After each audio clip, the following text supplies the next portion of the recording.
ایک صحابی تھے، ان کی 4 بیویاں تھیں، عتبہ نام تھا۔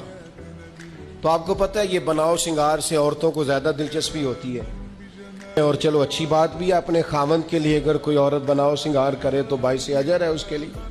تو وہ 4 بیویاں کہتی ہیں کہ ہم نا ایک سے بڑھ کر ایک خوشبو استعمال کرتی ہیں، لیکن ہمارے شوہر حضرت عتبہ رضی اللہ تعالیٰ عنہ صحابی تھے، ان کو ہم نے کبھی خوشبو لگاتے نہیں دیکھا، اور ان کی خوشبو ہمیشہ ہماری خوشبو پہ غلبہ پا جاتی۔ نے اپنے شوہر سے کہا آپ بتائیے خوشبو کہاں سے لاتے ہیں؟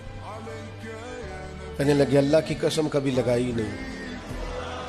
اوئے ہوئے، حضور نے لعاب دہن انگلی سے لگا کے میری کمر پہ لگایا، میری بیماری لے گیا اور خوشبوئیں چھوڑ گیا۔